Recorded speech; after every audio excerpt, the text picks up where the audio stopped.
Well, good evening and welcome to Yada Yahweh Radio. I'm here with Kirk and with JB this evening.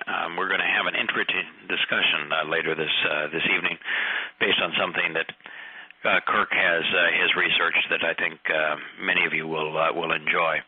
But before we begin, I wanted to briefly mention the uproar that is emanating from Saudi Arabia now and what the world will do about it. There's a reporter, Khashoggi is his name, he worked for the Washington Post, that was critical of the regime that controls Saudi Arabia. And, Saudi Arabia is not a country, it's a personal fiefdom. He was murdered in the Istanbul Saudi embassy. And the Saudis tried to cover it over and pretend like they didn't know what was happening. But, the fact is that Muhammad murdered anyone that criticized him. And so the Saudis, being fundamentalist Muslims, the primary promoters of fundamentalist Islam, and there is terrorist Islam worldwide, were following Muhammad's example. So from their point of view, they did nothing wrong, and yet the world's in an uproar that they killed a reporter. And it's horrible they killed this reporter. There's no question about it. But why isn't the world in an uproar that 16 of the 19 or 15 of the 19 9/11 suicide bombers that killed 3,000 Americans were Saudi Arabians? Why isn't the world in an uproar that some 90% of mosques worldwide are funded by the Saudi Arabians in whole or in part? And they fund them to ascribe to the most fundamentalist form of Islam, Wahhabism. And it is the form of Islam that is not only closest to Muhammad's example, closest to the Quran, but is responsible for 99.9% of the world's terrorist events. And now the world wants to know, well, how do you hold Saudi Arabia accountable for this? A little late now. Yeah, it's way too late now, isn't it? Way too late. And the only way that you can deal with it is to acknowledge the fact that what they did is wholly consistent with Islam, just as was 9/11. And that Islam is wholly inconsistent with morality, civility, with life. And the problem is Islam. The Saudi government and the murder of the reporter is just a symptom of the disease. The disease is Islam. And since the world is not only unlikely, will not deal with the nature of the disease, won't even discuss the nature of the disease, is bound by political correctness not to even discuss the nature of the disease, they have no hope whatsoever of understanding the symptom, nor any chance whatsoever of diminishing the continued onslaught of Islam as it continues to destroy much of the world. It is also interesting. Cancer doesn't just, Go ahead. fix itself. I said cancer doesn't just fix itself. No. The only thing you can do with cancer cells is to rid the body of them. Otherwise, they'll devour the body. And you can either cut them out through surgery, or you could use things like chemotherapy, which when exposed, when the cancer cells are exposed, they die at a more rapid rate than healthy cells because they're unhealthy cells. The cancer actually deprives the cell of proper nutrients and oxygen. They're hypoxic cells, so they're more prone to die with chemotherapy, with radiation as well. And that Islam renders a person much less vital than the rest of humanity. And so my strategy has always been with Islam, the way to deal with it is to stop integrating with it, stop doing business with it, isolate it, and quarantine it. Don't allow Muslims to travel outside of Islamic countries, or certainly don't allow them to travel into your country under any circumstance. And stop funding them. Declare that the practice of Islam is illegal because it is a terrorist manifesto in any Western country. And stop enriching them. Stop doing what America has done. America sells about $25 billion of weapons to Saudi Arabia a year. Why? To empower that disgusting regime? It's a horrible thing. We should not. And if the West did not empower them with weapons and did not allow them to leave their own countries, they'd be killing one another, raping one another, beating each other up with sticks and stones. But not here, though. The existence of Islamic terrorism outside of the Islamic world would be non-existent. We can't fix it there. There's no way to resolve a religious problem with money or with bullets and bombs. Can't be done. And you're not going to reason with a religious person, so logic won't even prevail. So it's just a matter of quarantine. Stop doing business with them. That has always been the answer, remains the answer. It's Yahweh's answer, by the way, God's answer. Disassociate. What's the first requirement of the covenant? To walk away. Walk away. Walk away. Disassociate. His original advice continues to be the only viable advice as it relates to these things. And the politically correct advice, which is to accept, to embrace, to support, to encourage, is the least rational, most murderous, least compassionate alternative. And that's what's so funny about people is that the liberal will consider themselves compassionate, and they would consider the words that I'm offering here, which is to quarantine them, to be mean and harsh, cruel, when in fact my approach is not only godly, it's much more merciful than theirs. We ought not care that bad people harm other bad people. It's not our problem. We can't fix that. We ought to care when bad people harm innocent people. And by allowing Islam to immigrate, by empowering and arming Islam, by tolerating and accepting Islam, we allow Islamic terrorists to murder innocent people. That's the thing we ought to care about. So we're being merciless to the innocent when we play by the rules of political correctness, and we're accepting of this evil, this murderous terrorist evil. And we're being responsible and loving and compassionate and reasonable when we do as Yahweh suggests, we walk away and distance ourselves from them. I also wanted to mention that today was announced that Macedonia will no longer be just Macedonia, it's Northern Macedonia. And that their flag continues to be the most solar flag on the planet today. The only flag that could be considered as solar, as sun-oriented, as Macedonia's was Japan's when it had the rays of the sun rays emanating from that solar disk in the middle, and they've subsequently eliminated the sun rays.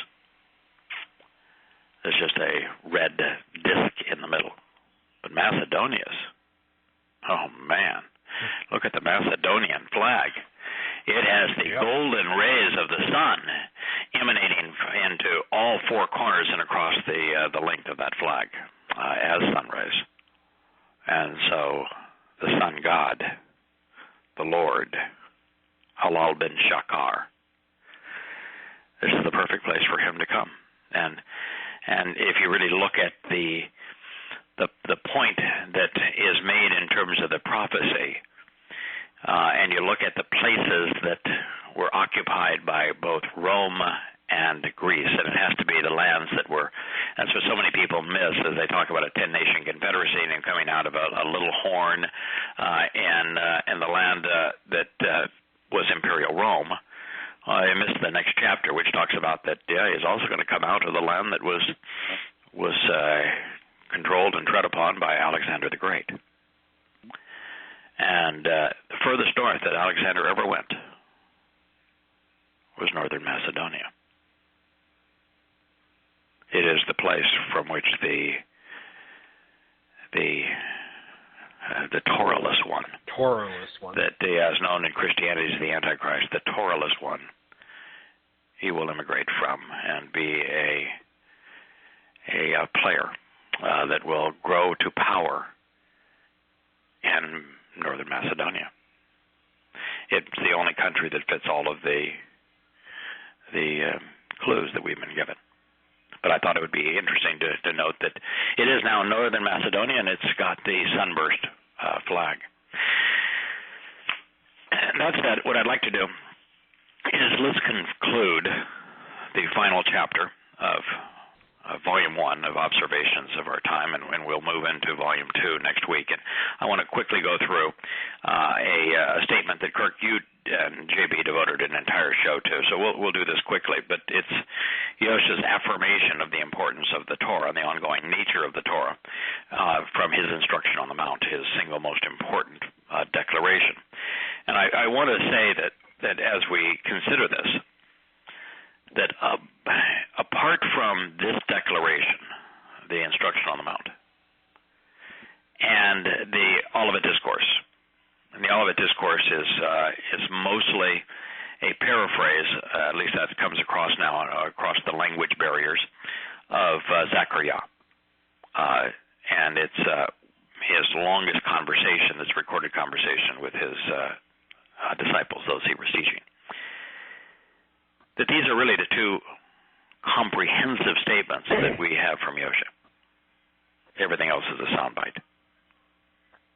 And a soundbite. They were also, really his only big public speaking events. Everything else was stuff he spoke to individuals in private. Correct. Yeah. And even the Olivet Discourse is only to 12 fellas. Right? And so his only large public address is the instruction on the Mount. And so we need to realize that we don't have a word that he spoke in Hebrew. And yet all of Yahweh's revelation is in Hebrew. And Yosha spoke Hebrew, but we don't have a word of it in Hebrew. There is no text we can go to that records what he said in the language he spoke it. And the Greek translations, it's probably the worst language on earth to try to convey the message that he revealed in Hebrew.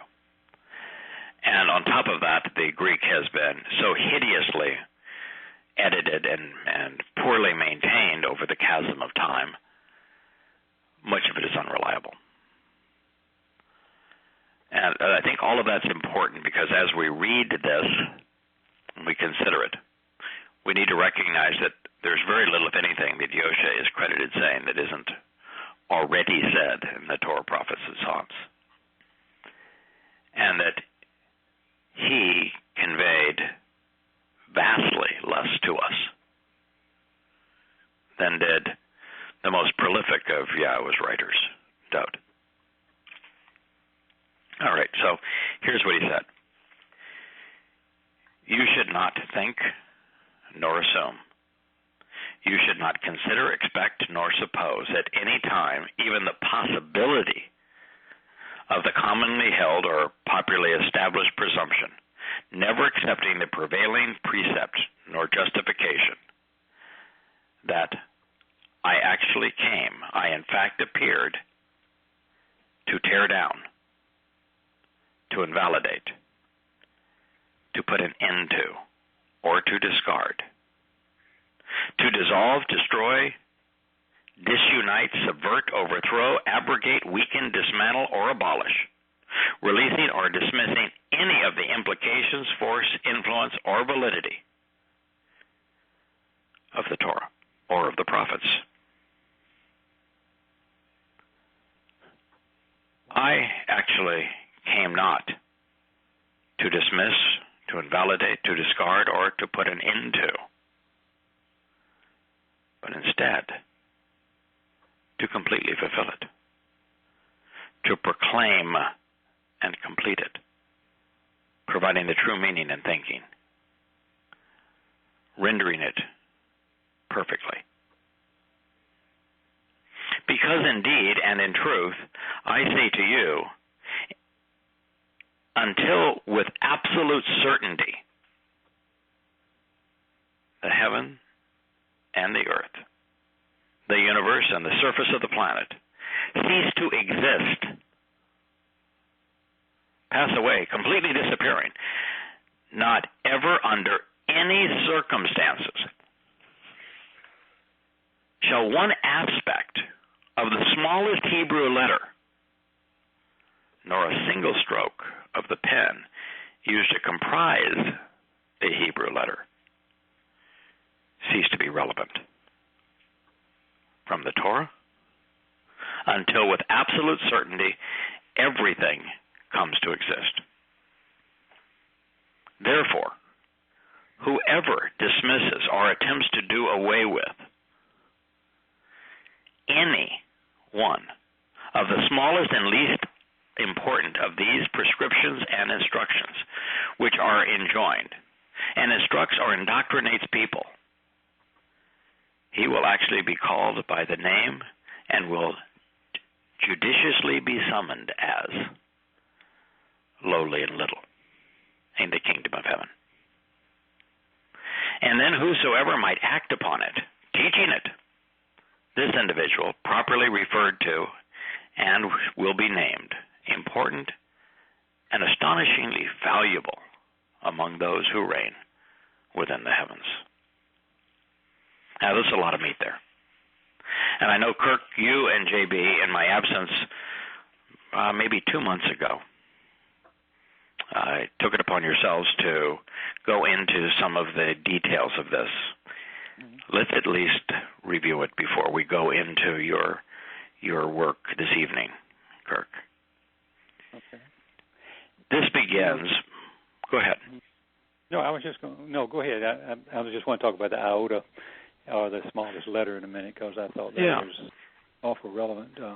Yes. You should not think or assume this. You should not consider, expect, suppose, at any time even consider the possibility of the popularly established presumption that I actually came to tear down, invalidate, put an end to, or discard the Torah. And, of course, Yosha didn't. He was Torah observant. Mm-hmm. Which is the oddest thing about Christianity, because Christianity completely discards the Torah and say we don't live under the Torah, those Old Testament laws. We live under the gospel of grace. We live under the New Testament. And yet how can that be when Yosha, their Jesus, was Torah observant?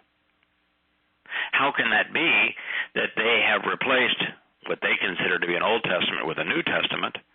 How is that possible when he said, don't think for a moment that I came to abolish or do away with the Torah prophets, the totality of what they would consider the Old Testament.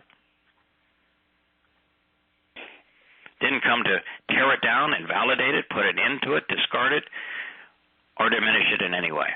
And what's so amazing here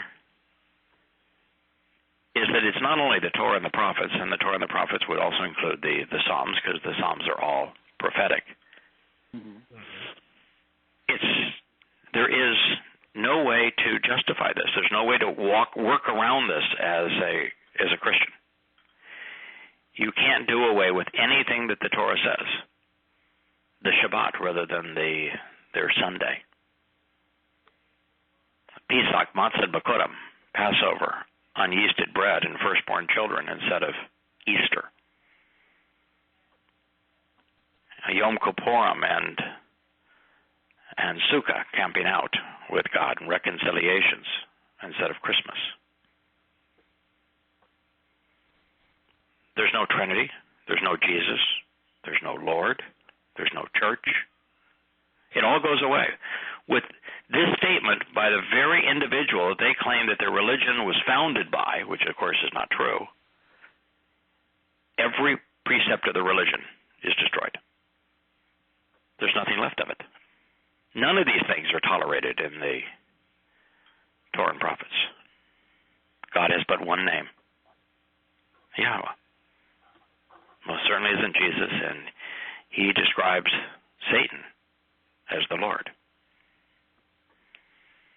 And then this is the place where they get into such trouble, is he says, I actually came not to dismiss, to invalidate, or discard, or put an end to it, but instead to completely fulfill it.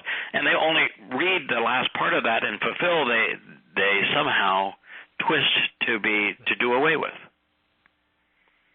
But if you fulfill a debt, you don't do away with it. If you fulfill a promise, you don't do away with it. You honor the promise. If you fulfill your obligation, you pay the bill. That's what's at stake here. Follows negates their argument that they'll make is, well, he did fulfill it, therefore it's done away with. Well, but the statement that preceded it says, I did not come to do away with it. Yeah. So how can you have fulfill it, do away with it, if the statement that he made, do not think that I came to dismiss, invalidate, or do away with? I've actually had someone try and argue this with me, and their argument is that it was still in effect while he was alive. But once he died on the cross, it was fulfilled, and therefore it is no longer valid. But then why would he say, I did not come to do away with it? I know. It makes and by the way, why did he use the term, so long as the heavens and earth exist? Yeah. Did they still exist? I'm like, read the next line. The next line negates your argument. But again, Completely. they like to take everything out of context and use it to justify their presumed position. That's the exact same situation with Jeremiah 31. They'll say, well, you can't say to me there's not a New Testament because it predicts a new covenant, and that the new covenant is unlike the old one. Therefore, there has to be a new covenant. And you say, did you read what came before it? And did you read what came after it? And are you familiar with Kodesh, and that it means to renew and to reaffirm, not to be new and different? And did you read what the one difference was between the existing covenant and the reestablishment of it? I mean, does it not say that the renewal of the covenant, which is a family-oriented relationship, will be made with Yisrael and Yehudah? Yehudah. Yeah. Doesn't say with Goyim, does it? Doesn't say with Gentiles, doesn't say with Christians. It specifically says with Yisrael and Yehudah. I mean, there's only one covenant, and by the way, covenant is always singular. There's only one covenant ever offered the rest of the world, the same one that was offered them.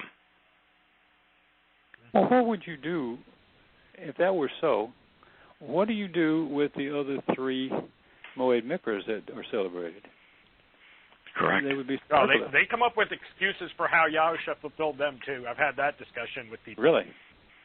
It's pretty troubling. He left and didn't even fulfill himself. Well, then why did they get raptured? Yeah. They come up with convoluted theories of how he did it. Yeah. Okay, so you have him fulfill it, and you realize that in Jeremiah 31, when it talks about there's a renewal of the covenant, it says the only difference between the existing one and the one that Abraham and Dode and everyone had enjoyed, and we enjoy up to this point, is that there'll be two differences. One is that the Torah, his guidance and teaching, is literally written inside of us, becomes integrated into the fabric of who we are, so that we have his guidance unfiltered as part of our operating system, if you will. Mm-hmm. So it's pretty hard to have done away with the Torah if the renewal, the difference in the renewal, is the incorporation of the Torah into our very nature.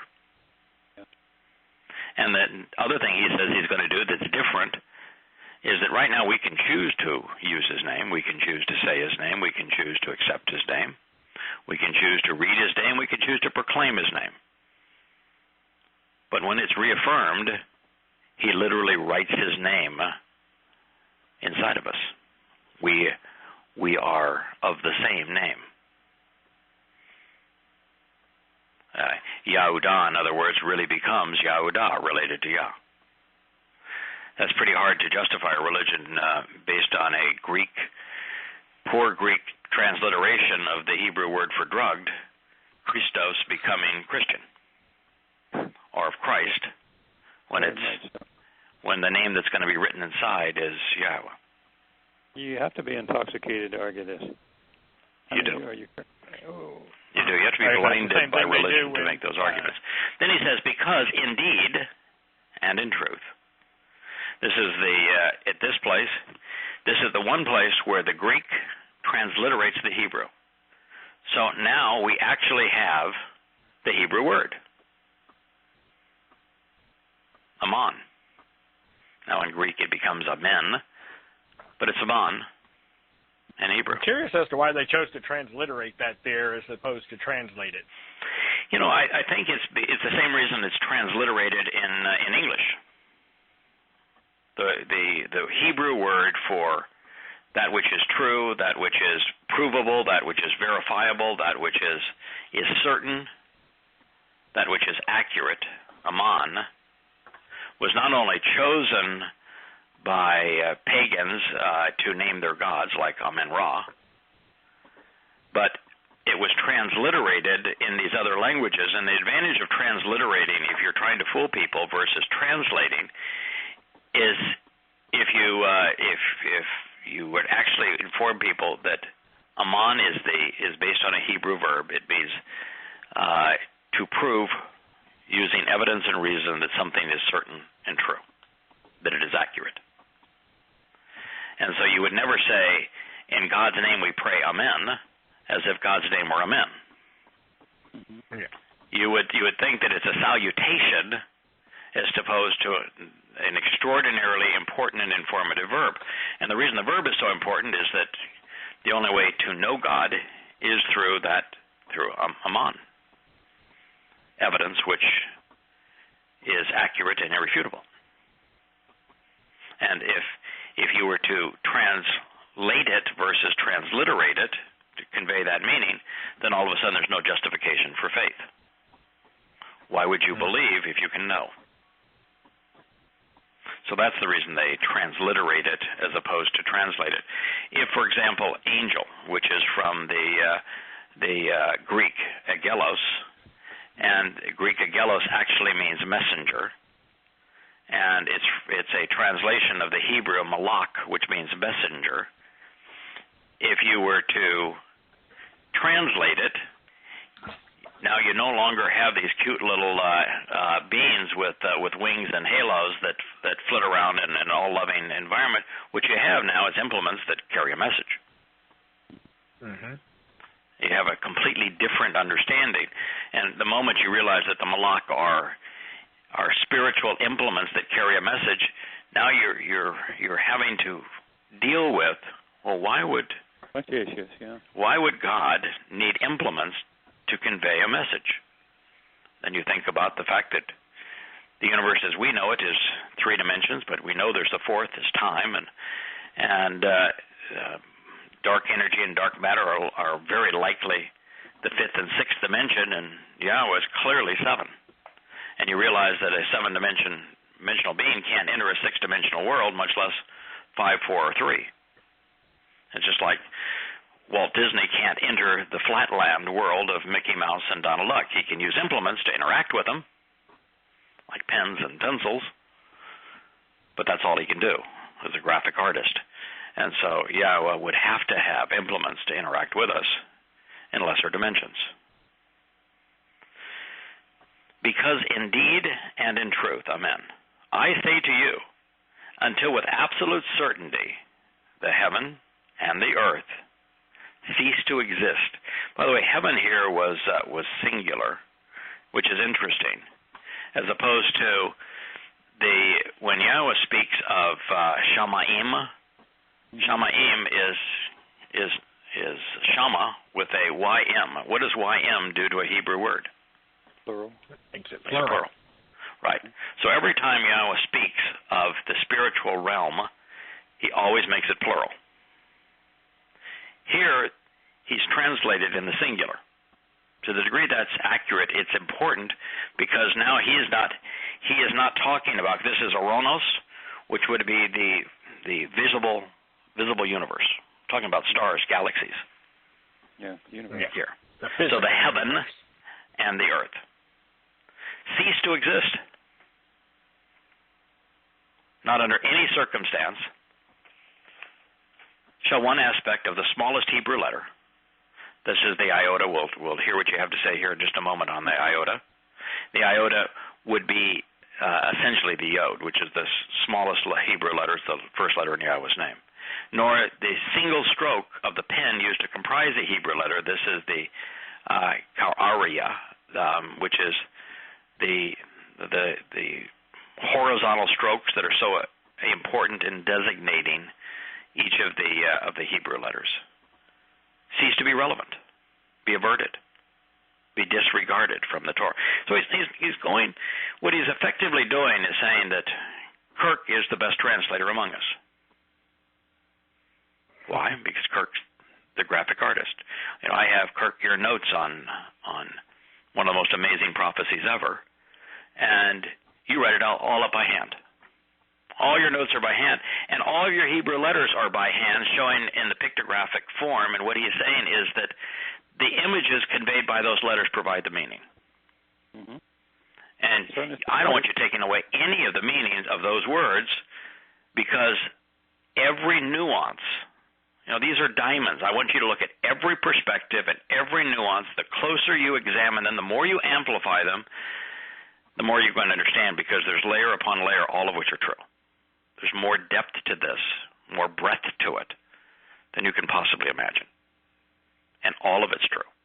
Every time that we come to a long translation where a word can mean many things, what we most often garner from that is that it would be inappropriate for us to give one meaning, like kara. Almost impossible. It means to welcome. It means to invite. It means to summon. It means to read. It means to recite. It means to greet. It means all of those things. And so when it's used, we should consider every application of it. That's what he's saying is don't look away from any of this. Yeah. I'm using these words to convey a very substantial message, which the more closely you look at, the more you're going to understand. They're all relevant in the Torah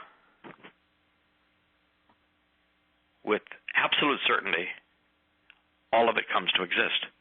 So if I look out there and I see trees and water and dirt and grass and ground, and I see stars and planets and the moon and that sort of thing, then I can say for certain that there's nothing in the Torah that has been annulled or done away with, because all of it still exists.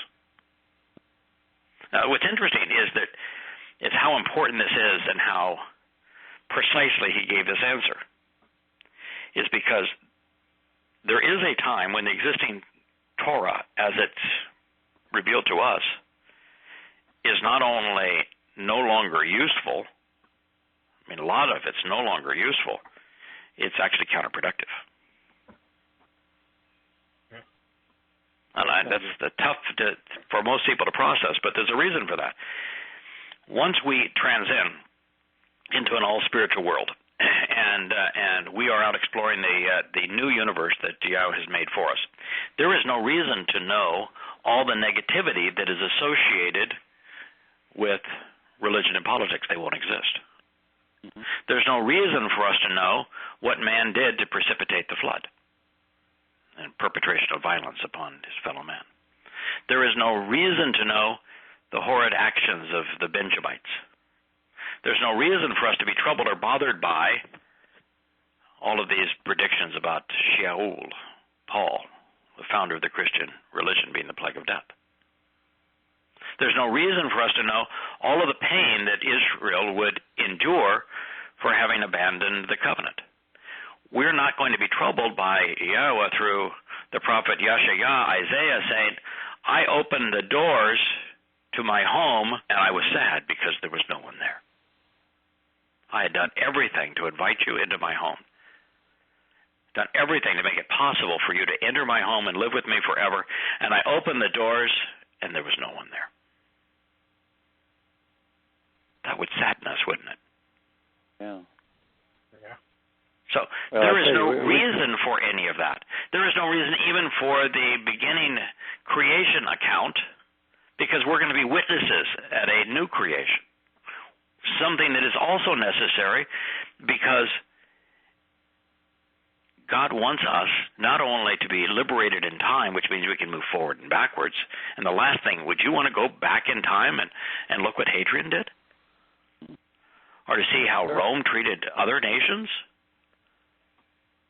or the tortures that were implemented by the Roman Catholic Church. I wouldn't want to go back and see that, or the horrors of the world wars. And we could go back in time, we'd be subject to that. And there'd be this great desire to change it out of compassion for all those that were killed. That would make a real mess of things. Mm-hmm. And so the best way for Yahweh to allow us to explore as spiritual beings is to create a new universe, and let us be witnesses to it this time. So even the creation account no longer has any merit. So there's a period of time where the jots and the tittles of the Torah have to be changed. They have to evolve so that the teaching, the guidance, is how we operate in an entirely spiritual realm and how we transition from spirit to matter so that we can enjoy everything from fine wine and a good meal on Pesach to the whistling of the wind through a pine tree, the feel of a stream around our feet, even a hug or a kiss. All of those things require us to take material form and to slow down and to enjoy the ordinary flow of time. But then the vast distances of even the new creation will be such the only way to get from one place to another will be as a spiritual being, be like light. And that magnifies us by the speed of light times the speed of light. There's an increase. So there is a time where we're going to really have to have some pretty sophisticated guidance as to what we can do to maximize our enjoyment and learning without creating a mess. Right? There's a black hole over there. You may not want to go next to it. Enjoy the stuff over here. There's a beautiful planet. There's life on it. Have some fun. If you can outdo the platypus, have at it. That's my challenge.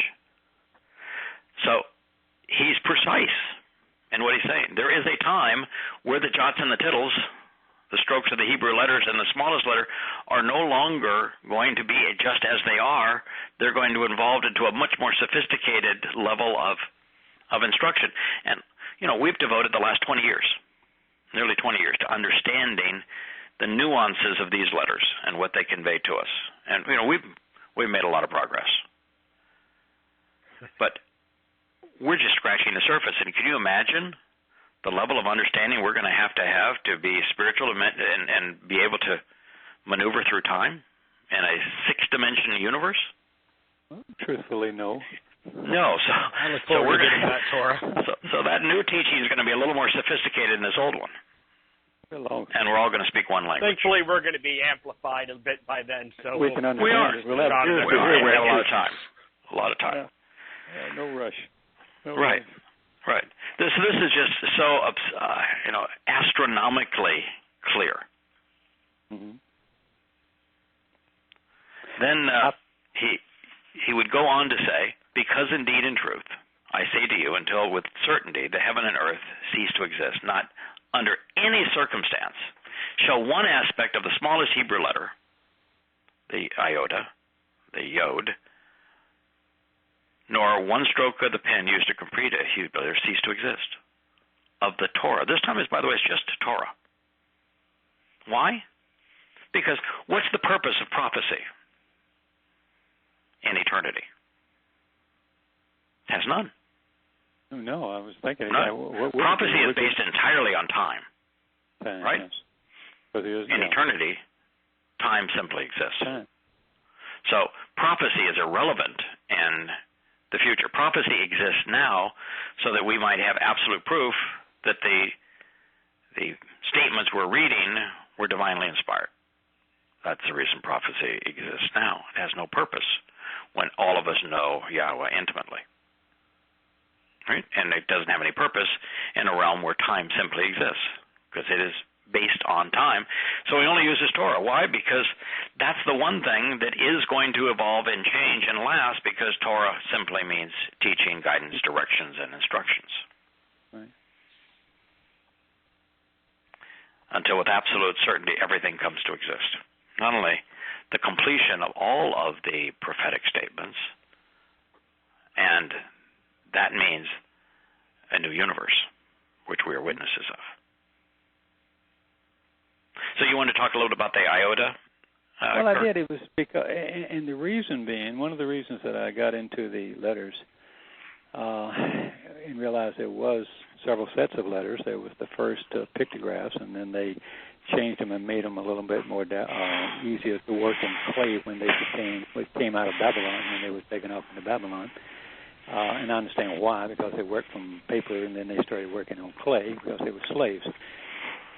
Then you move to these more blocky letters, and then your Shoah system comes along with the point system to change the way things are pronounced. And then I'm reading this, and also when it's talking about the smallest letter, and I can look at all the pictographs, and that's not the smallest letter. It certainly isn't the Yod. I mean, that's Yahweh's first name. I mean, first letter in His name. And it's a hand reaching down doing the lifting, and the rest of it are people being increased, and that's the one He's doing the work. So that's probably about as vital as you can get as the letter goes. And this is Yosha talking to these rabbinical types and telling them, because I think, and I could be wrong on this, but when I studied the Exodus and I looked at lots of material that was in museums by the Internet that came out of El Arish and places where the Amalekites had taken over and used those objects, and they wound up in museums in Europe. They have these pictographs on them, and that means they were there and used during the time of Moshe, and his all the way from Jacob going down there through, not Jacob, but rather from the time of Jacob. So your studies show that the pictographic alphabet of Hebrew, the initial Hebrew alphabet, the alphabet that the Torah itself was revealed in, was used all the way up through the time of Dowd. Yeah, I would have thought so. So when it is shown, when it is brought out, when the Sunday laws come by the prophets during the time, the last few days, the last few weeks rather, then I'm sure it's going to look like those. So I thought if he said don't change the letter, you maybe ought to go take a hard look at that and study that for a while and see what it means. And it was extraordinarily rewarding, and I'd recommend it to anyone just to learn what those letters mean and get very accustomed to them. And then I take the letters and I take the words and from the other block letters and translate them or rewrite them in the pictographs.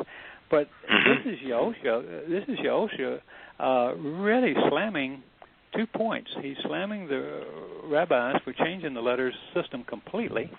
Yeah, that Sheba system, which is the system of deliberate deceit. It's based on the Hebrew verb shoah. And for those that don't know, and I think many of you do know, the verb shoah appears twice in one of the statements that Yahweh wrote. And the statement happens to be the third statement on the first of those two tablets. And it's what Yahweh says to not do relative to His name. Don't show up. Don't diminish it. Don't deceive. Don't mislead. Don't negate. Don't do any of those things relative to my name. And the rabbinical types would call their new diacritical markings the Shoah system, and they did it deliberately. And all of it, the records go back to the letters they did it to were the Yod, the He, and the Wah.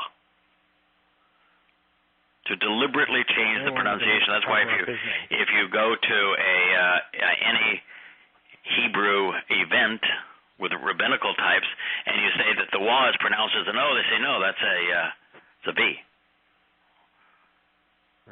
I say no, it's not. Except there is no V. There is no V in Hebrew. Never was. Never was. No. And how do you pronounce Torah? How do you pronounce Shalom? Where did you get the O in Elohim? And Shalom? Loa. And Torah? Oh. Yeah. Why is it Yob? Why is it Yoel? Yosef. Yeah. Why is it Yosef? Think it through, folks. It's not hard. But they changed the whole system based on this Shoah concept. And then the third statement that Yad Shin says, don't show up, particularly as it relates to my name. It's unforgivable. If you were to take... Yeah, so he's shamming them for their Shoah system. Oh, yeah. I mean, I see this as staring them right in the face going, and right. this... And you know, Devarim 4:2 repeats this.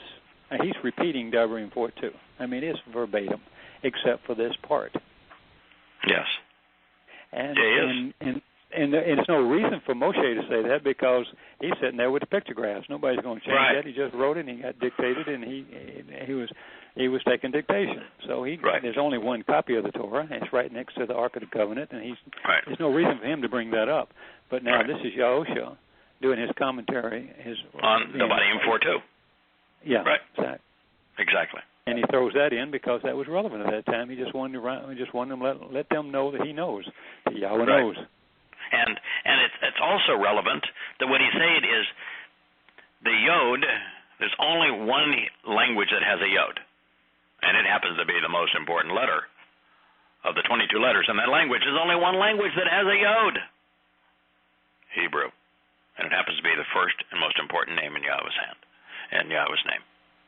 And there's only one name that had these strokes, if you will, that are called in the Greek transliteration of the term was keraria, but it's the strokes that comprise the Hebrew letters. It's like the in the hay. It's that horizontal line that makes it a hay. It's the tabletop, if you will, on the hay. Oh, not the hay, but on the H in Hebrew. In the time that time they were using the Babylonian. It's the line across the top, and the ancient pictographs it would be the legs and the arms. Those strokes. The strokes that comprise the letters. But if you doubt what you've said here, you can look up every one of these Greek letters, and these Greek words in this verse, and you can get the comparable one or two Hebrew there. And if you have a little bit of the Hebrew, if you have a little bit of understanding what is and what isn't, where you know it's definitely not a word obey, and there's definitely not of this and definitely not of that, you can pretty much, as I did, you can go right down to, you have three choices on this one, you have only one choice on this one, one choice on that one. That's what I did on these. Just to confirm that they had it right. And I'm going to tell you, I also was looking up a lot of the meanings of some of the words in Greek, and if they had told it straight in English, they would have had a real problem. Oh, if they just translate the Greek correctly, those were really right on it. Right. If you just translate the Greek correctly, it's totally destructive of the religion of Christianity. Yeah. So they've twisted and twisted and twisted and twisted. And the rabbis or the rabbinics or Nazarenes have changed every letter, every stroke, everything. Yeah. Therefore, whoever dismisses or attempts to do away with one of the smallest and least important of these prescriptions and instructions which are enjoined, boy, that goes right then to Dode and Dode's constant use of mitzvah and mishpat and pakudim, the individual strokes and prescriptions, the terms and conditions of the covenant, the means that to resolve disputes. Yeah, I don't know which of those words are all of those words that he incorporated, but the Greek term is a comprehensive term that would address the choke, the pakudim. The choke is that which is cut, cut or inscribed in writing that cuts us into the relationship. The pakudim are the prescriptions for living. The mitzvah, the terms and conditions of the covenant. The mishpat, the means to exercise good judgment regarding the means to resolve disputes. This one Greek word symbolizes all of them. It takes us right back to the writings of Dode. It takes us right back to the 119th Psalm on how to observe the Torah. It's based on those 4 words. So that's a really telling insight. Or instructs or indoctrinates. Boy, the only person that I know that instructed and indoctrinated that you should do away with, there's only one person. Shaul. There's a lot of people who followed his example, but yes, he was the first. Oh, but he's the only one that claimed to actually be inspired by God, whose letters became part of the foundation of a new religion. And so everybody else was just playing along with what he wrote. He is speaking directly of Shaul, because we know that, because Shaul changed his name. He wanted to be a Roman. So he changed his name to a Latin name, Paulos. Pray tell, gentlemen, what does Paulos mean? Lowly and little. Lowly and little. Oh, it says here, he will actually be called by the name and will judicially be summoned as lowly and little. Lowly and little. Lowly little. Yahweh never misses a trick. Never misses a trick. It is just, that's the way it's going to be. Oh, well, yeah, but Shaul alone is spelled exactly the same way as Sheol. It means to question. It's the place of questioning. It's the separation. The place Correct. where you're kodeshed away from Yah, separated from Him. I mean, who has a name like that? Other than the guys that became a king, who they said, don't be a king. Don't have a military. Yes. And then whoever might act upon it, Shaul, teaching it. There are so many things that join those two together. Mm-hmm. King Shaul and Shaul, there's so much there that links those two. Yeah. King Shaul, Malak Shaul, exists, I think, almost exclusively and solely as a referendum between Shaul and Dod, and therefore between Shaul and Dod. Mm-hmm. So he is the Shaul of Dod's time, establishes this referendum between man's way or Yah's way, just as Dod establishes Yah's way versus Shaul, man's way. The antidote for Pauline Christianity is Dod. The antidote for man's government is Dod. So he's the common link in opposition to both Melech Shaul and the plague of death Shaul. Correct. Paul, the author of Christianity, the refutation of both of them is Dod. Dod is the link between the two, which plays beautifully into your research, Kirk. Yeah. And then whosoever might act upon. I love it. Act upon, engage in. Yahowah uses a shah. And every time and again, this is what Yosha said here. Whosoever shall act and engage. The covenant is a relationship. The 5 terms and conditions have to be acted upon. Take a stand. Walk. Right. You got to do something here.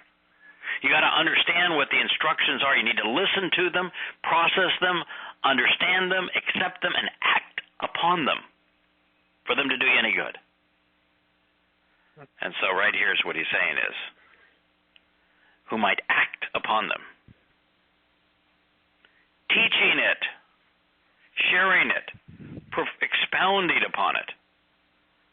This individual shall be properly referred to and named important and astonishingly valuable among those who reign in the heavens. You know, there haven't been many of those. Wow, that's a biggie. Yeah.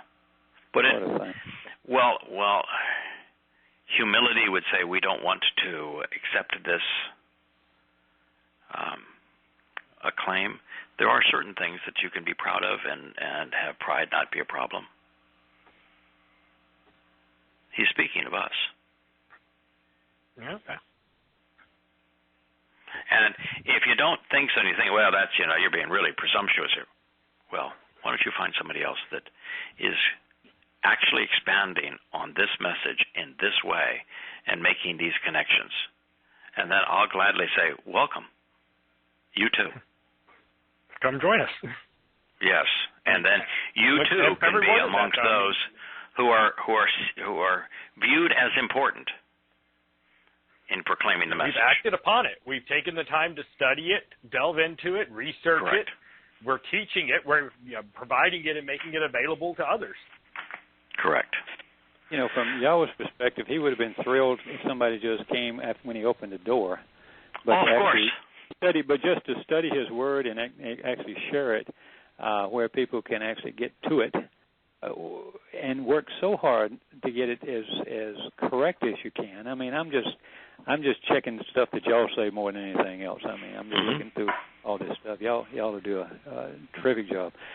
But that's a nice role for me. I mean, I appreciate it. I mean, I like to do that because it reassures me that it's all there to be found if you want to, and it should reassure other people that they can find it. If I can do it, shoot, anybody can do it if they'll take a little time to do it. No, I don't. Well, view and by it that way, us, I don't just mean the three of us. I mean, everyone listening to this show Correct. that's read these books and is doing this is included in this that's, category. And that's what I meant by us. But, Kirk, what I would say is that I was having this discussion earlier this evening where I said the one of the greatest joys you can ever have as a teacher. And that's kind of a role that I have played. It's because I was the first to actually attempt to translate the message that's available through the Dead Sea Scrolls by going to the oldest extant sources and then studying each word and then the letters that comprise the words and then rendering it in an amplified and accurate fashion and then to evolve to the point where the stems and the conjugations and the moods of Hebrew were integrated into it and then to view it all from this proper perspective and to draw the conclusions that are available from that study and so it's been about teaching, really. You're been given the most informative teaching textbook, and so I'm simply saying this is what the textbook says. But the greatest thrill is when you embark on something that you've learned and you're sharing it, to have those you share it with go beyond where you've gone. And so with the text that you sent a couple of days ago that I had the chance to read this evening, you've done that. Or you've gone beyond where I have gone, and probably beyond where JB you have gone, and that's the greatest thrill of all. That's and it's not the same, but there is some similarity to the concept of when we have sons or daughters, and our sons and daughters grow beyond us, where we do everything we can to empower them and enrich their lives and to teach them and uphold them and nurture them and support them and help them along the way, and that they blossom and flourish and achieve even more than we have. There's no greater thrill than that. And so I think that there's a lot to be said for what you wrote. Now, I do want to preface it by saying that I've read the analysis that you have here, and I want to share what I think it is that collectively you have conveyed, and I'm going to then have you go into the evidence for it. Okay. You've taken one of the most interesting statements, one that is really misunderstood, about the scepter shall not pass from Yehudah until Shiloh comes. And you have analyzed that statement prophetically. And if I'm reading you correctly, you have come to the conclusion that there's only one Yahud in human history that was actually qualified for the individual that is being described here. that up to him, those who had been influential had always been Lowy, the Uniters, That's right. known as Levites. Or something else. I mean, or something else, yes. Yeah. Even the Shaphat, the judges that period. Right. But they were almost universally Lowy, Levites. Yeah. And after Dod, there's only one more Yahud that is prominent, that would qualify because of the rulership aspects of this, and yet there's so little from him that we benefit from, you can discount him. That would be Solomon, and the kingdom was divided under his sons. So that's not. So not only did what he was doing to his generation, is today as well. He's still teaching. Right. It's still his voice. That's exactly right. His song. He is as vital. He is more vital today than he has been in the past 3,000 years. Because for the first time, we're taking what he said seriously and explaining why it's so important. Mm-hmm. In fact, I repeatedly said he's the single most important person in human history. Certainly the brightest, most articulate person in human history. I think he's the most important person in human history. But what then you analyze was until Shiloh comes, and you realize that Shiloh is all about leadership, rulership, authority. Yosha didn't have any authority. No. He came as an implement to fulfill the role of the Pesach lamb.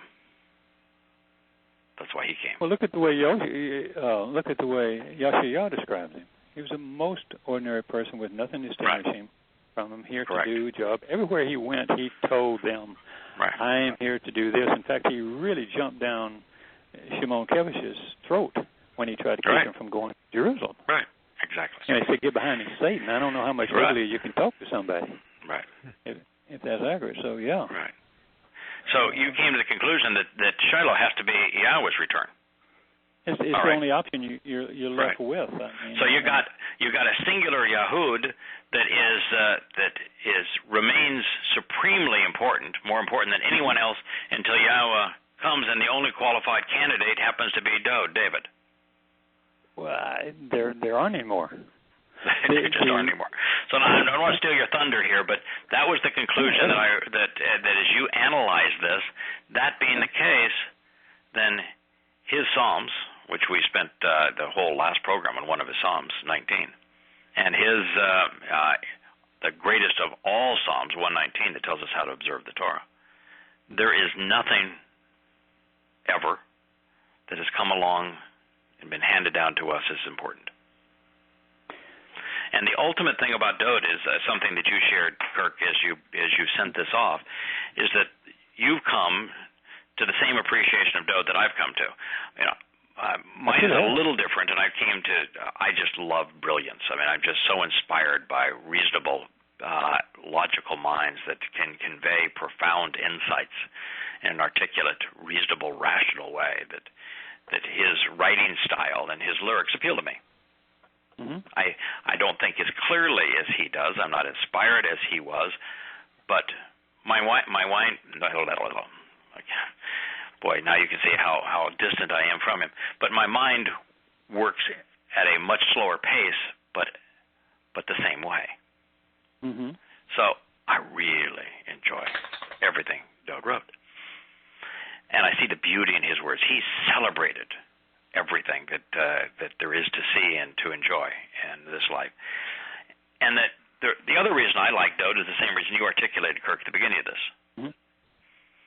With Dod, we have total comfort. From a personal standpoint, absolutely. Yeah, because as Dod explained, listen, I've got more flaws than I have hairs on my head, but God himself can't keep me out of heaven because I'm coming with the Torah, and the Torah promises that I'm accepted. So there you go. And so what Dod does, it says, has nothing to do with us being good. It has all to do with us being right. Right, correct. And it's really easy for us to be right and impossible for us to be good. So I'm really happy with the fact that that Yahweh says of Dod, he's right, and therefore he is my son and I am his father. Wow. And he even so much loves the way of working with and through this man that he says, when I return, I'm going to reestablish the kingdom of Dod. kingdom of David. That's where it's all at. And what that says to me is that Yahweh would prefer to work through a flawed, passionate human being than he would do anything by himself. That he literally created the universe so that he could work through and with us. And Dode is his favorite. Mm-hmm. And so he's coming back hugely less diminished, and even as he comes back, he's telling us, I'm still going to work through this guy. Yeah. I like working with this guy. This is what I did. This is the whole reason I created the universe, is to have this kind of a father-son relationship. He's my guy. Makes us all feel pretty good, I think. I think so. All right, Kirk, I don't want to have stolen all your thunder, but that is what I derived when I read your analysis. Why don't you give us the substance behind it?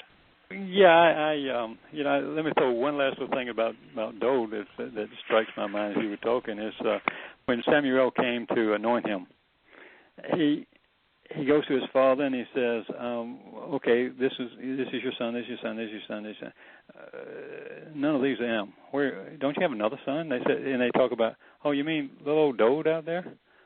So he didn't choose the best because these guys were soldiers in Saul's army. You know, these guys were probably pretty big and strong, and because they had the armor and everything. So poor little Dode was out there, and he becomes, obviously Yahweh likes to work with people who don't necessarily have it all together, other than who they love and who they want to participate with. Yeah. So what I did, and then if you, JB, if you feel it's worth posting or something, it's got some flaws in the writing, and there's a few misspelled things and all, but that's my little note. I was just uploaded it to the website while we were numbers talking. are mostly there. I think even the numbers are there so they can do their own little research and everything. But it bothered me, Craig and JB, it bothered me the word scepter shall not depart from Judah. Now we're talking about a promise to the Yoda through his father, and he says the scepter will not depart from Judah, nor the ruler's staff, ruler's added, staff from between his feet, which really is confusing until Shiloh comes. And then there's another tag-on line at the end, which is, and to him shall be the obedience of the people.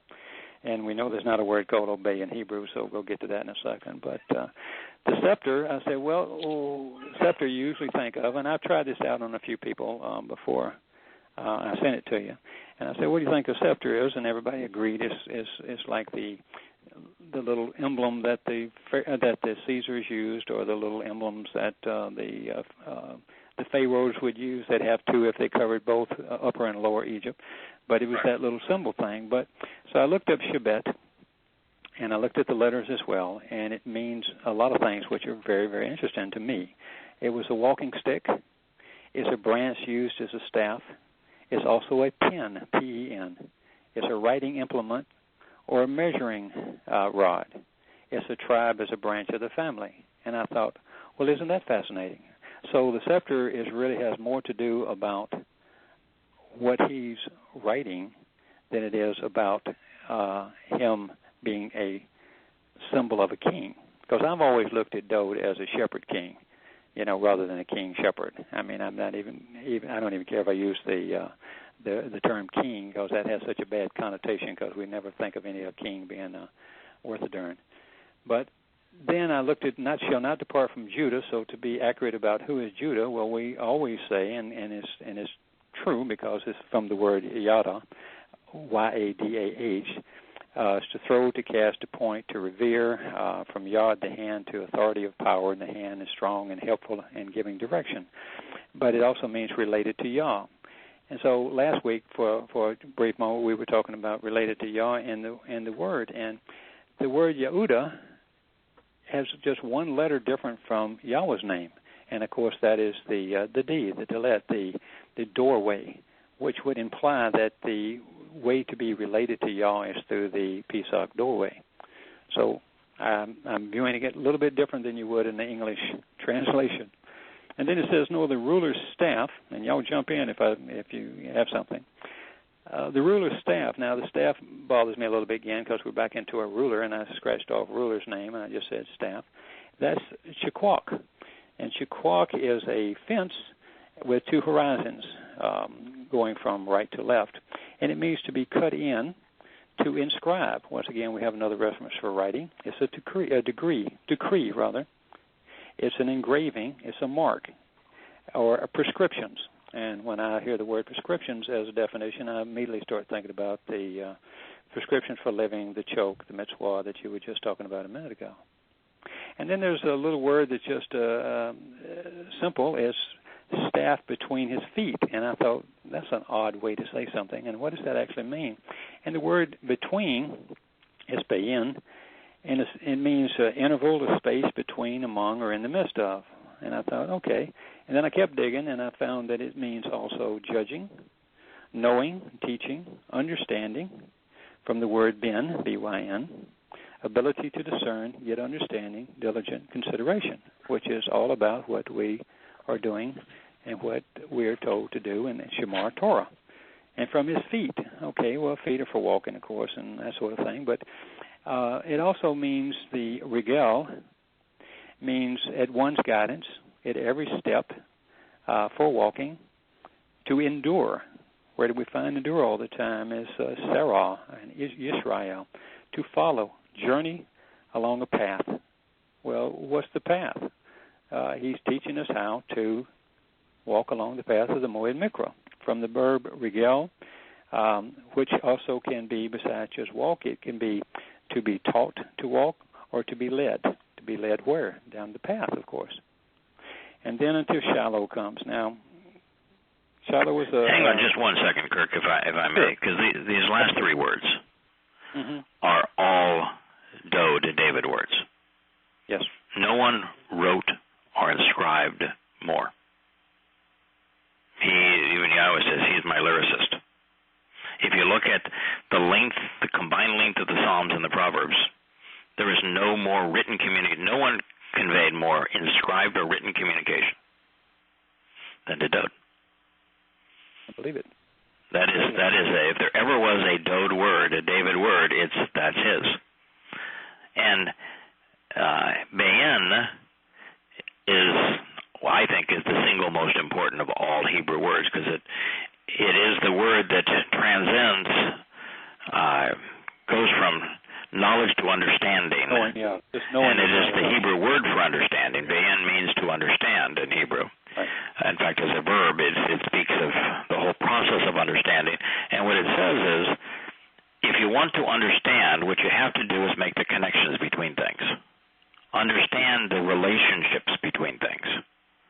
And if you understand the connections and relationships between things, then rather than just knowing, which is very important, you'll actually understand, which is the single most important thing that person can achieve, is understanding.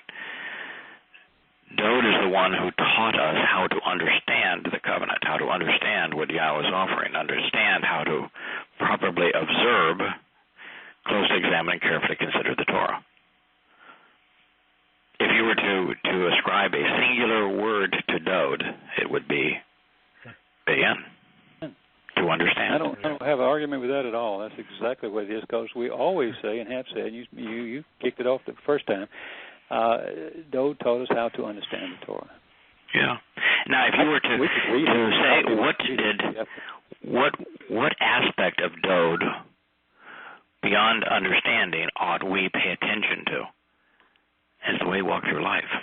It's the path through life that he followed. Yeah. Because he walked the walk, talked the talk, and walked the walk. And it's something that you mentioned to me before we began the show, Kirk, is that you said that while I'm maybe the only person on the planet that will make this claim, and I know it's very controversial, and I'm very comfortable with it, and I don't want to infer that somebody who disagrees with me is wrong. It's still my conclusion. I think that Dode is the single most important person in human history. I think Dode's more important than Yosha. And what you said is that, supporting that is, if you want to understand what Yosha did, you got to read Dode, because even Yosha directed our attention to Dode, the 22nd Psalm, to explain what he was doing there on Pesach. My God, why have you forsaken me?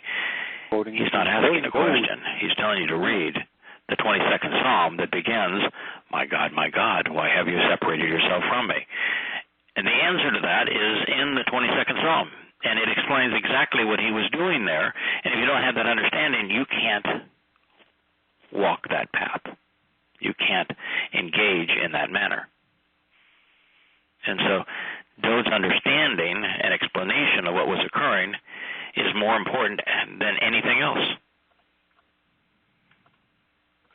So I see these three words as pointing to a singular individual. Mm-hmm. And that if we wish to avail ourselves of the covenant family, we ought to follow in that same footsteps of Dode. Be far less concerned about being good and being right. Being far more concerned about being observant, carefully examining, thoroughly considering the instruction so that we understand it and can act upon it. So I think now you have described Dode. Now I want to listen as you explain Shiloh and how we get from Dode to Shiloh. Yeah, well, Shiloh could present a little bit of a problem, but it because you've got a lot of definitions, and one of them is a messianic title, but we're not really talking about the Messiah messianic title in this context, number one. But it also means some other things. If you look at Shiloh at the letters, you've got the teeth and the yod and leadership and the leadership in the sense of the staff, the lamb, and then the awah and a hay. So what you really have is a proper noun, a masculine singular, which could be either. But this is nourishing words that lift up and guide, and we have nothing from Yosha that is really, really reliable. Unless we can find where he was quoting something like that. So that gives me a clue that these are the nourishing words that both lift us up and lead us to an enlarged life, an empowered life, an enlightened life. Yeah, can I make just one suggestion here? That, sure. That, well, it's clear that the Shin, which is the word, there are more words conveyed by Dode than there are by Yosha. Yosha is the physical manifestation of the word, so it applies to both. Yeah. The outreached hand of God, the yod, if you will, Yosha is very much like the hand of God. But if you wanted to know what does God do with His hand to lift us up, to reach down to us, to bring us up, it's through the written word. Mm-hmm. That's what Dode wrote. And while Yosha was never a shepherd, that's true. Dode was. Yes. So the shepherd's staff now that's a hard one only applies to one of them. Yeah. Right? Right. We don't know if Yosha ever lived in a tent peg, but we know that Dode built his home at a place where his home will once again be reestablished, right next to Yahowah's on Mount Moriah. Right? Yeah, so it also points out, Craig, that the reason I do the letters also is to see if I've left something on the table or I'm confused or if there's something that might be a little clearer if I can add that. I'm studying now the grammar a lot more than I ever did, so I'm getting a little bit better at that to kind of reinforce a concept or to tell me I'm maybe on the wrong path. But this word Shiloh also means to increase. Well, the letters mean to increase the family member who is observant and responding by way of the correct path. Otherwise, you couldn't have the last two letters on it, the wa and the hey. But by definition, if we're not looking at it as a messianic title or something of that nature, there are three things that I am told through the lexicons and all that it can be, and one of them is it can be a person. If I can find it here, it's a person, a place rather, a person, and a feast. Well, couple of things come to mind immediately on that. As you were talking, I was looking at this and I say, okay, if we're talking about a person, yes. We're talking about a place in regards to where Yahushua will return, where Yahweh rather will return, and it's going to be on a feast. Because I think we're talking about in 2033, I know we're talking about 2033 CE, the tabernacles and the sukkah, because it also means tranquility, a state of rest, and safety. It can be a place that, like I say, it can be a place, a feast, or a person. And it's from the verb Shiloh. And Kippurim would be identical. I just say tranquility and Kippurim would be identical. Mm-hmm. Yeah, to reconcile a relationship is to make that relationship tranquil. If you look up Kippur, to reconcile, one of the definitions is always tranquility, as it is in Shalom, peace and tranquility. Mm-hmm. And so it even speaks of the day that he will return on Yom Kippurim. All right. So it came from, in addition, it came from Shiloh, 3 letters, the Shin, the Lam, and the Wa, which would mean words lead to growth, to empowerment. And it also means in the more ancient or the root early meanings of the more concrete language would be to be happy at ease, so it's reinforcing what I just said, to be happy, to be at ease, to prosper, and to be in safety and quietness, and also abundance. So I thought we were on a pretty good start there as far as that goes. Now I wrote bo as the verb for come. But and the reason I added that was it is because it's more than just to come or to go. It says when Shiloh comes. The word is in there, and it means to come in, to come, or to go in, to enter, fulfill, take place. And it also means to harvest, like to bring in and gather. Well, the final harvest is, of course, going to take place in Yom Kippurim, and the 5 days we celebrate at Sukkah. So just about everything in there is leading me down the same road where I'm having difficulty debating with myself, for that matter. It just seems to be what's there. Yeah, let me interrupt a moment here again, Kirk, is to comes. Sure. Yosha arrived as an ordinary kid, born the ordinary way, as an ordinary child. We're told that he was Yalid. And so ordinary kid, born the ordinary way. And when he was conceived and born, for the next 30 years, nothing. It had nothing to do with him coming, right? No. It's what he did on Pesach, Matzah, and Bakodim in year 4,000 Yah. Right. The 33 CE in our pagan calendars that mattered, right? It wasn't about him coming, it's about him fulfilling. It's just as he said. But you speak of bo, which means to arrive. Yahweh's going to arrive in a big way on Yom Kippurim in year 6,000 Yah, 2033. Yeah, he's going to bow. Yosha didn't bow. Yeah, Yosha didn't bow. Come and arrive in this enter into, but Yahweh will when he returns. So bo is clearly speaking of Yahweh's arrival. You know, in case everybody missed it, the until Shiloh comes, and the definition being to be fulfilled, it hasn't been fulfilled. So if you're arguing, if you're still on that same argument about that as if Yosha had done everything and fulfilled it, therefore it doesn't matter anymore, you got some real problems with this verse as well, and besides just all the other information as well as that. Now, the next little part gave me some trouble because it goes on from, it says, until Shiloh comes, and the allegiance of the nations is his. Now, the problem I have with that part, first of all, is the Dead Sea Scrolls has this verse 49, but it stops at 49:8. So we have none of 49:10 in older documents. So I just take the words that the Masoretes have done in the Masoretic text, and then I look and see what it means. And most of the time, they've been extraordinarily accurate, and they just twist the meaning. And then you go back and look up the meaning, and then you'll find that, okay, the words are right, but the meanings are certainly wrong.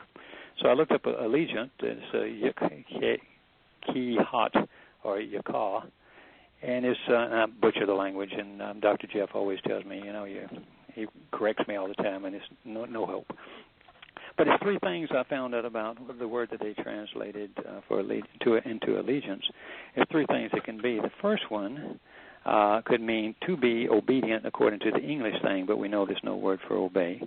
Or it could be scorn or submission to will of another, or in the sense of being restrained or bound. But the problem with that, when you start talking about restrained and bound, you're talking about religion. There's no word for religion. Yahweh can't stand religion. It's that we've gone through the whole chapter, chapter 11, talking about how he can't stand religion. And so that's not it, and we know there's no word for obey and scorn, and he's not looking for people that defies him offering you free will. You can't return to him of your own accord and everything, and so it's just, that's a ridiculous choice. So 3349 ain't going to work. And I said, well, that's a problem. And then I found a couple other words related. 3350 means fire and light, and I said, well, that's kind of odd. So I couldn't really find much of a definition and further other than fire and light, but I did found in Yah, the very stuff we're looking at, in verse 11, 16, and 17, and it says, in this context, he says, a fire will be kindled, so will be the light of Yisrael for a fire, and his set apart one for the flame until it would be born,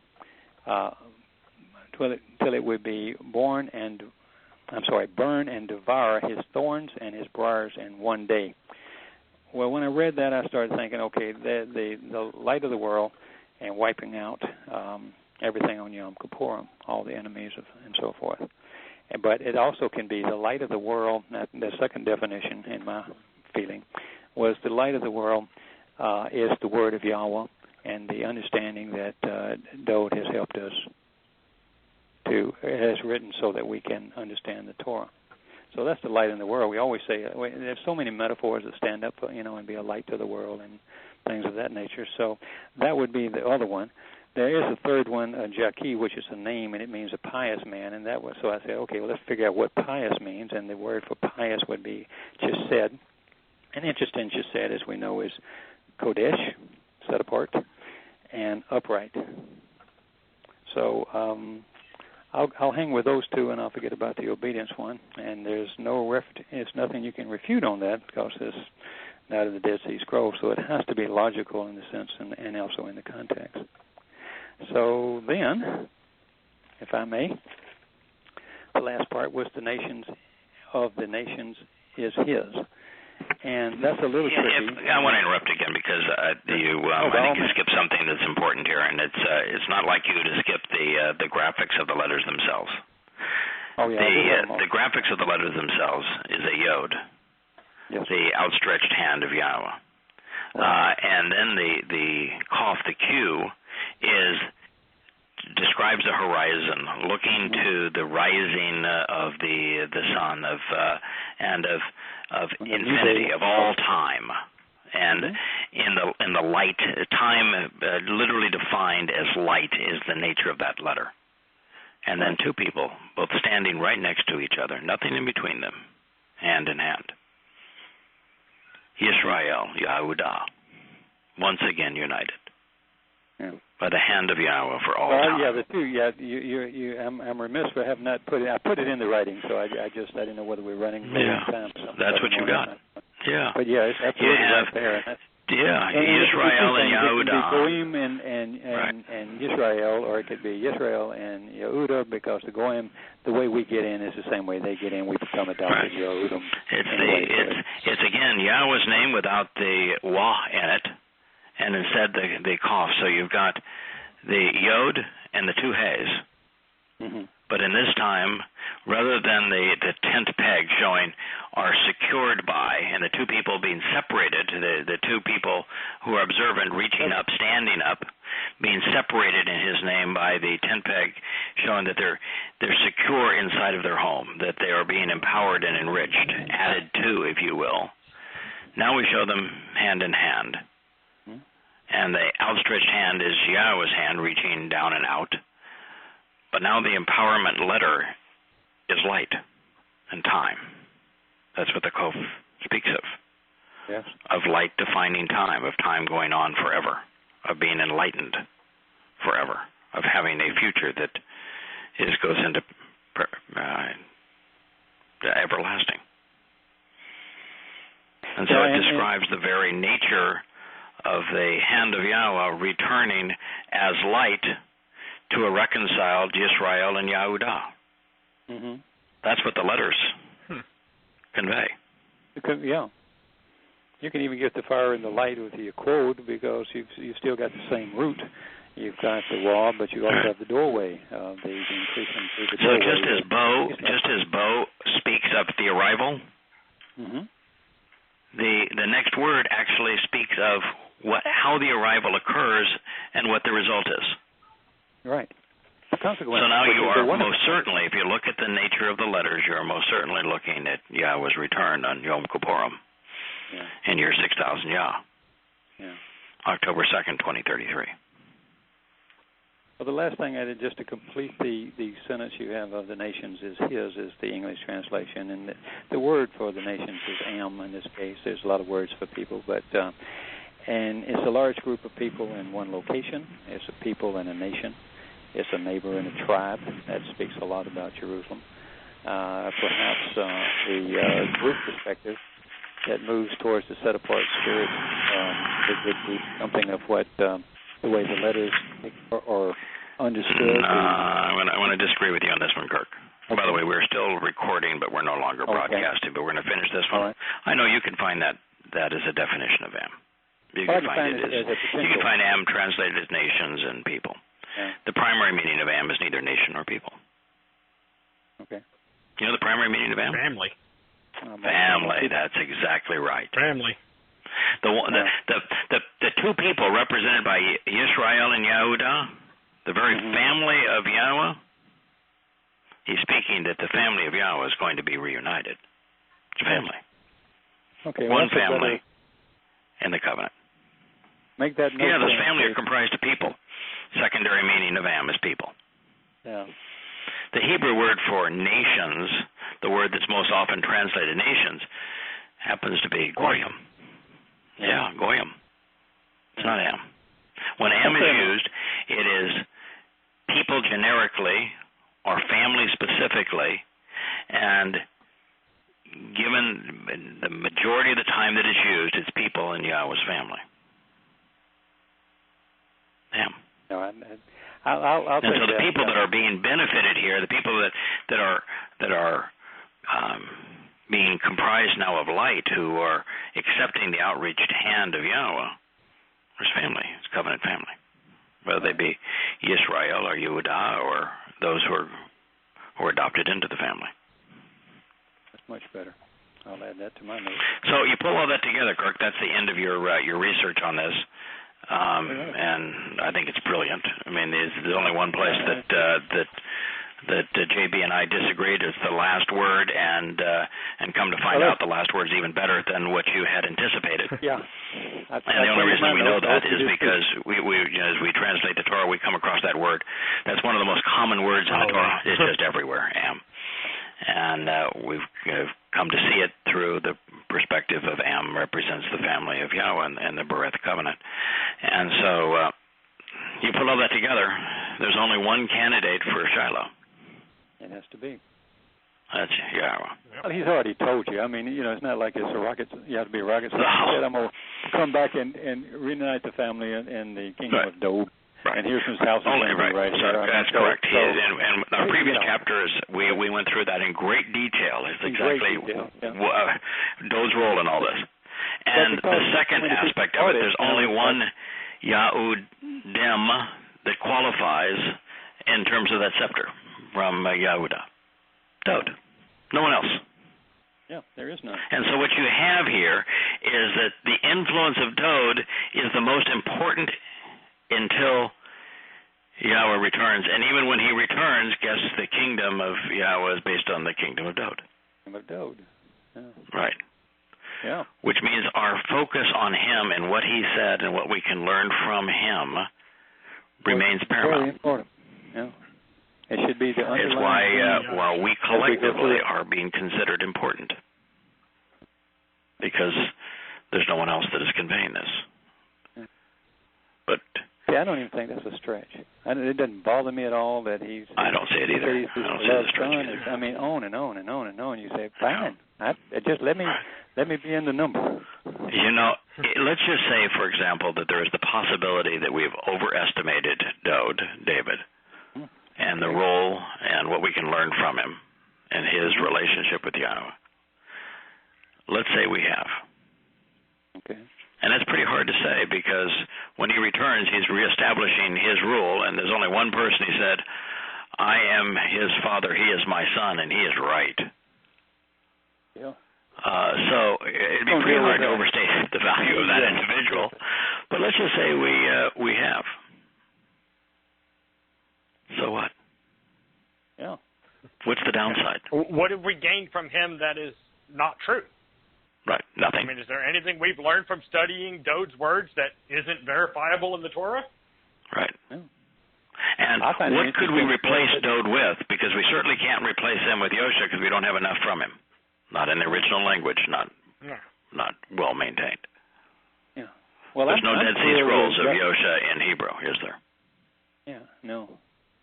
No. You know, I'm thrilled with Yahowah, and I think this is just the coolest study ever. But it keeps leading me to Dode. Yeah, I know. Yeah, but how many times does Isaiah return to Dode? And, you were talking about one of these words, and how the word that is used for scepter means branch. Well, there's only two people that Yahowah refers to as a branch. Yeah, Dode and Yosha. Yeah. Right, and the primary branch is really Dode. Yeah, absolutely, Yehuda. Right. He's the rest of us are chokes. We're little sticks wrapped onto that branch. Secondary offshoots. Right. I'm down for that. Choders. I don't want to be that main one anyways. Yeah, little choders. Happy to be a choder.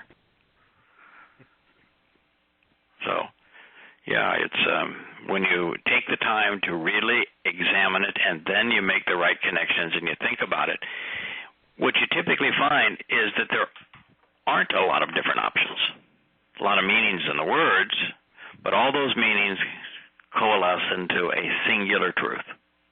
Yeah. And the singular truth on this statement is that the words that Dode wrote on behalf of Yahowah are the most important ever written. Mm-hmm. Logic and facts has a tendency to push you into a corner and you can't get out. That's what this is it, and you have to say, okay, this is the truth. Acknowledge it. Yeah, sometimes you just got to go where the words lead. Embrace it, yes. Right, and if it's constantly being reinforced, there's a reason for it. Yes, sir. All right, my friends. Well, we have come to the end of our program and the end of your research. Kirk, you did a brilliant job. Thank you. Really profoundly important. Beautifully done. If there ever was a brilliant tie-in, and we talked before this program began of, do we just jump into your research, Kirk, here, which was to take the letters and explain the meaning of this prophecy and the consequence of it, or do we actually complete the final page of the final chapter of the first volume of Observations for Our Time? And if it hadn't been for the Yosha saying, I'm not going to negate even the smallest letter or the strokes that comprise the other letters, there wouldn't have been any reason to use these letters to explain the profound nature of this particular prophecy. And so many times one thing leads to another, and this was a natural transition and powerful, and we had exactly the amount of proper time to cover it. Recognizing, too, that even though we're no longer broadcasting and recording, that 99% of those who listen to this program, despite all those in the chat room this evening, which is wonderful, and all those listening live on the telephone who are still listening to us on the telephone, because they're still able to hear everything we say. Well, but 99% of those who listen to this program listen to the archives. And we've finished in exactly as we should have, It's powerful. Well, I just wanted to do one quick shout out to Dr. Jeff, because he used to always send me these stuff on archaeological finds in Israel and stuff, and it was and once again it was always there they are again, the pictographs. He had a long talk with Dr. Jeff just a few days ago. In fact, he's just up the road from where I am now, and looking forward to breaking some bread with Dr. Jeff here in the near future. He's a very good man, one of the very first to benefit. When I posted my edits of was called Future History. It's no longer called that anymore. The gentleman that Ken that I co-authored the first couple of books with, was writing a book that we named together Future History, and he was writing on Hosea, and so the first volume, the first chapter, the first volume of Yada Yahweh wasn't in the beginning. It began actually with me trying to edit Ken's chapter on Hosea. Mm-hmm. And what I learned was that the Hebrew letters did not lead to the conclusions that he made, and the edits were greater than the things that I thought I could reaffirm, and so it is what led to Yada Yah. Wow. And I remember it took me 11 or 12 chapters to get through Hosea, which was the first book that became a chapter of Yada Yah, and then I worked backwards from there. And I posted them online, and Dr. Jeff was among the first to read them. And I knew he was profoundly changed his life, and he actually came to visit me on the farm in Virginia thereafter. So he's come full circle now, and now sending information to you, which you've used. He spoke to me the other day about how important his relationship is with you and with Terry, and how much he appreciates it. Absolutely. Yeah. Okay. Well, enjoyed it very much. You. Thank you. I talk too much. I'll be a better listener next time. No, you were spectacular, Kirk. Yeah, this was a real treat for me to be able to see where you had gone with this, and it's something I had never considered, and I think it's not only accurate but profound and very, very important. You did a beautiful job. I hope it helps. You drew a great connection. Yeah, drew a great connection. Yeah, that's the beauty of being the artist in you. Yeah. That was really artistic. For a living, you know. Yeah. And I particularly like the fact that you wrote it out by hand, and Terry probably scanned it for you and sent it to us. He did. Yes. we love Terry, too. Yes, we do. You married well. Thank you very much. Yeah. All right, my friend. All right, yo. Shabbat shalom. Talk to you guys Shabbat next shalom. week. Shalom. Good night. Good night, GB.